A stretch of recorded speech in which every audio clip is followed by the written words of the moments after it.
Technical aspects of hi-fi of course contribute to performance, but how do we apply technical reasoning on all the variables of a product against all those of another for any reliable inference to be drawn on sound quality? Well, the answer is you can't. So the proof is always in the pudding and comparative testing always. This DAC from Denafrips sits in the middle of the range between the budget Aries 2 DAC and Pontis on the one hand, and the premium range-topping Terminator and Terminator Plus on the other. It's an R2R ladder DAC, which in short involves using resistors to do the digital to analog conversion. On the front middle you have the power button. Then there are input plus and input minus buttons for the various digital inputs.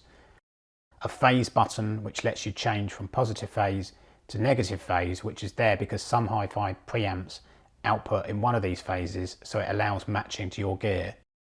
The OS/NOS button is for oversampling or non-oversampling, which upsamples the incoming PCM music file sample rate to the maximum rate.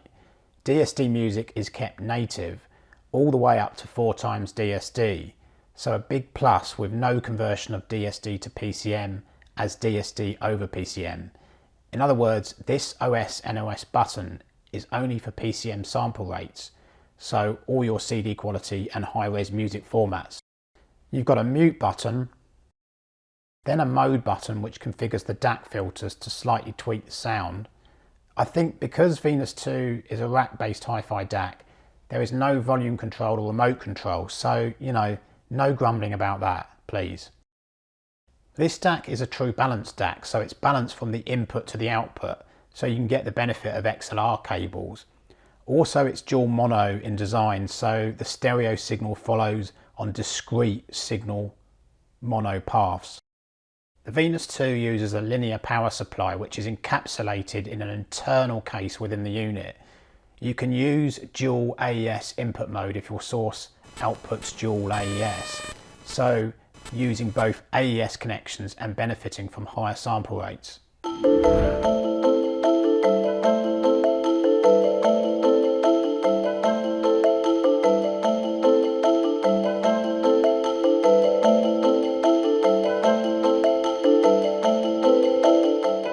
At the back you have loads of digital inputs, a USB 2 input to synchronise with the DAC, not of a pen drive music folder type. Also, you only have to use drivers on Windows based PCs. I2S is an input that involves splitting the digital into the clock signal and the musical signal, because when Sony and Philips developed CD players they join them together. I2S therefore is a digital connection that separates the music and the clock signal on different wires. PS Audio, for instance, use it in their CD players.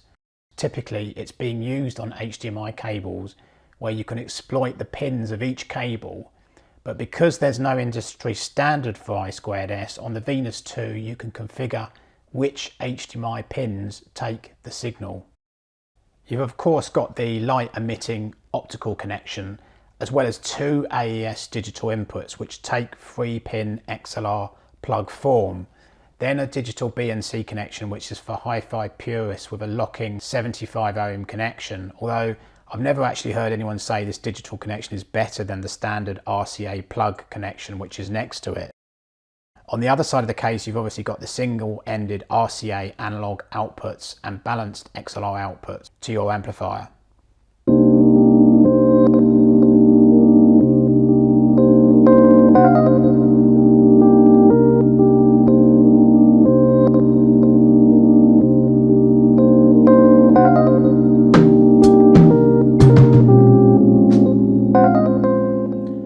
Audible memory is where you're so used to the sonic quality of a hi-fi component that you don't have to A to B components in situ. I know that some hi-fi reviewers insist you actually have to do this, but to be honest, I just think it's total unless, of course, your audible memory of the product has really been lost and you've heard it a long time ago. So it's just a question really of being honest with yourself. The Chord Hugo TT2 is a DAC I reviewed, and the premise of this film was to test whether this Venus 2 DAC improves sonically on the Chord for a lot less cash. I did have the cord some time ago. I had it for a couple of weeks and with different amps. So my recollection is a little bit hazy, I'll be honest. But I think this Venus 2 kind of fits nicely into its price point from my DAC experiences to date. I can't compare it to other similar price DACs at the moment, as I simply haven't tried any at this price.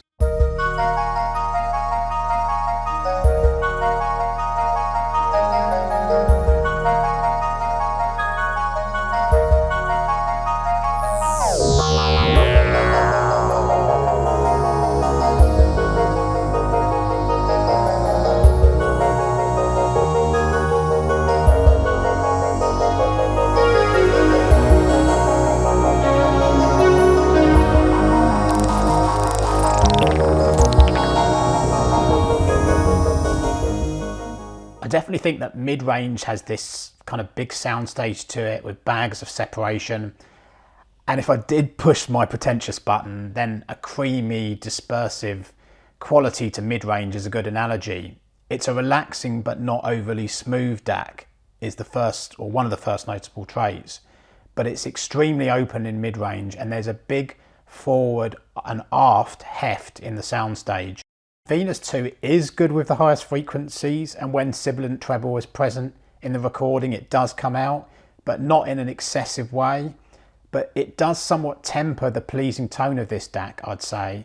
The NOS button does work to take the edge off of toppy pop recordings, get my tongue around that, of well-known recording producers where they tend to hike up the highest frequencies. And filters on this DAC are subtle and do work as well. Couple of albums I can recommend for electronic fans that also might appeal to those not into the genre. First, the lesser known Matt Berry, the album Music for Insomniacs, which is a Jean-Michel Jarre-esque flick with lots of musical segment compositions. It's quite haunting. Matt Berry, for those in the know, is a comedian off the Mighty Boosh. Another one a little bit different is Saint Germain's Tourist. Came out about 20 years ago. It's sold around 4 million albums, and it's a type of new age jazz or new jazz electronic album, and it's having a new version re-released soon.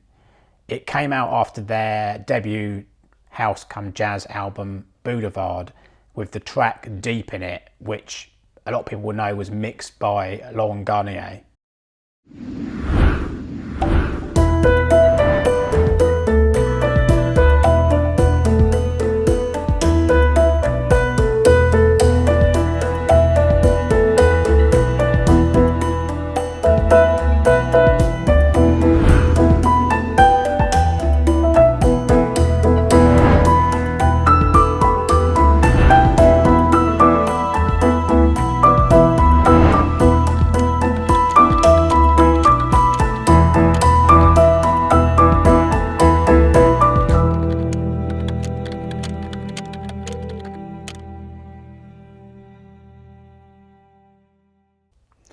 But back to the sound quality of this DAC, I'd say that the relaxed bass is perhaps not the most taut in comparison to much more expensive DACs.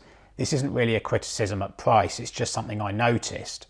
The bass treble balance is ever so slightly on the warm side, so it would maybe be a great DAC to somewhat tame brighter or really sensitive speakers. I was playing the track Closet Romantic by Blur on the Trainspotting album, and the repeating fast organ synth is decently undulating and it carries you along really well.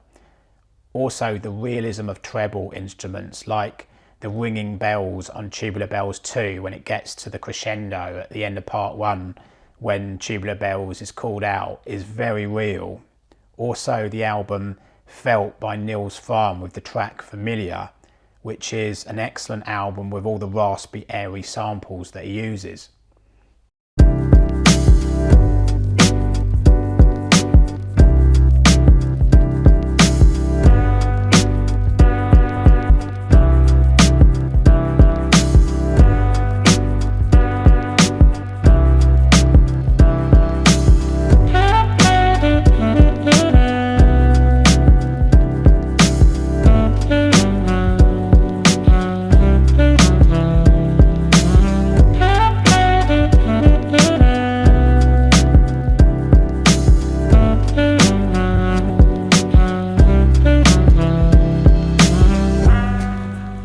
bass does decently extend compared to the Chord Hugo TT2, which has a more authoritative defined bass, but then that DAC is around double the Singapore dollar price of this one.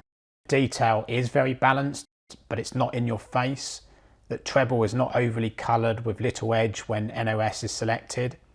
It's also an analog sounding DAC, so playing something like Thinking About You on Radiohead's Pablo Honey album with the jangling guitars, there is loads of depth. The Hugo TT2 is a bit more open detail wise, with speed a touch faster, but I'm struggling to be able to say that it represents as good value for money as the Venus 2. This Denafrips is at least 90% of the chord, and at times I couldn't help think that it's actually the equal of the TT2.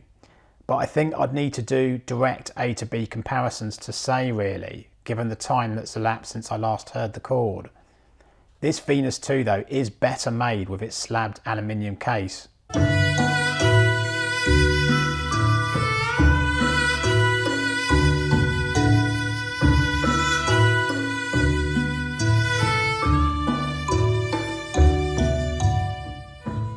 This DAC does show the fine margins of hi-fi and the diminishing returns of spending more, but considering price against sound quality, it gets me thinking I really like not only its value for money, but what ladder DAC technology brings, being my first foray into such a premium DAC.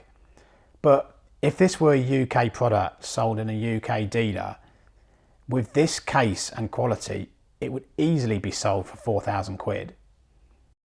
Being ever so slightly relaxed, if you like a little more incisiveness in the mid-bass like me, you might actually need to look at something else. But this DAC has balance for vinyl lovers, or would really convert those who think any digital recording is bright in the mid-bass. It's for those who like tone and depth. And can a product like this finally bang to rights misconceived ideas that Chinese products means poor quality? Absolutely. Thanks for watching this film, and please be sure to subscribe and turn on notifications to get more of these films when I do them. Please do make small donations or subscribe to Patreon too if you want me to answer specific questions, just as a token gesture for honest hi-fi reviews, for the effort I put into these films and the fact it's becoming increasingly difficult to answer all comments.